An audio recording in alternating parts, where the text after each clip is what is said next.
Gracias por acompañarnos este punto administrativo COVID, aquí no espacio Xove de Ourense, Celso Emilio Ferreiro,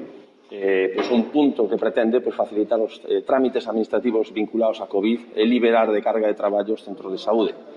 Acompáñame tanto a xefa territorial de Sanidade, Laura López del Castillo, como xerente da área sanitaria de Ourense, Verín e Valdeorras, Félix Rubial,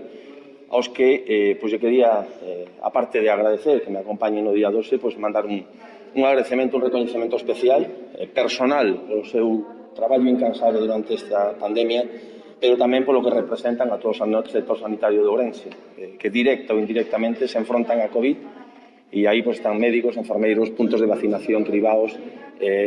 non quero olvidarme de ninguén, entonces vamos a deixar aí, pero tamén indirectamente outros sanitarios que indirectamente pola carga de traballo que nos obliga a COVID, tamén sufren un maior traballo. Entonces, por lo tanto, un agradecemento a todos eles. Tamén nos acompaña Alejandro, que é o xefe de aquí do espacio Xove de Ourense. Un espacio que buscamos un espacio para poder facer este trámite administrativo nun espacio Xove, unha vinculación a un sector da poboación, os máis xoves, que foron os que tuveron que ter máis paciencia para recibir esa vacina, os últimos, digamos, na vacinación, como reconhecemento tamén hacia eles e que se recoñeza o seu maioritariamente o seu labor responsable, o seu comportamento responsable,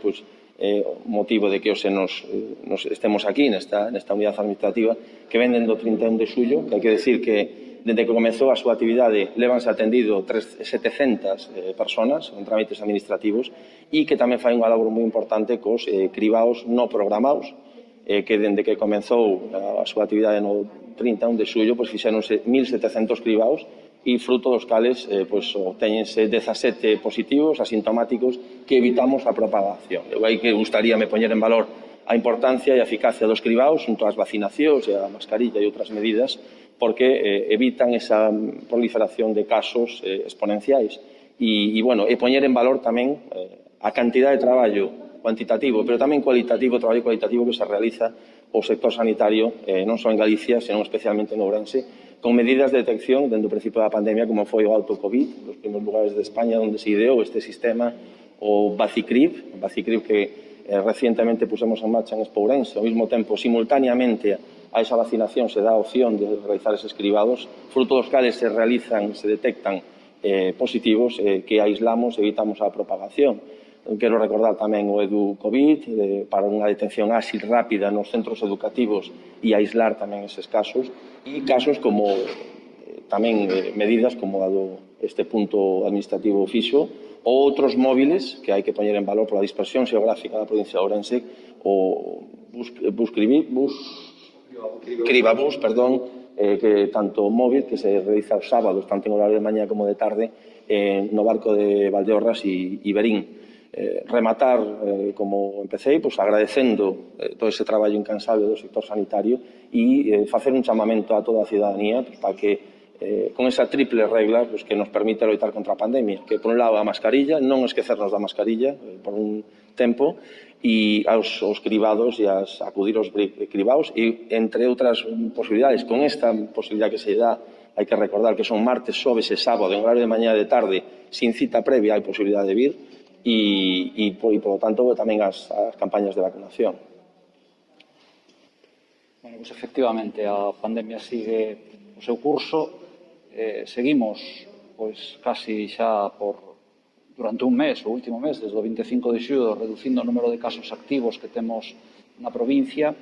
Se ben, temos que indicar que nestes momentos estamos apreciando un incremento do número de casos totais que detectamos cada día e, por tanto, estaríamos en risco de que este descenso continuado que levamos nas últimas 4 semanas se paralice, se deteña e incluso se produzca algún rebrote. Temos que lembrar que a pasada fin de semana foi unha fin de semana enormemente festiva en toda Galicia, e nomeadamente en Ourense, que as xuntanzas entre familias, entre persoas non convivintes, seguramente foron unha tónica e probablemente estemos empezando a detectar casos derivados desas xuntanzas. Teremos que ver o que acontece nos vindeiros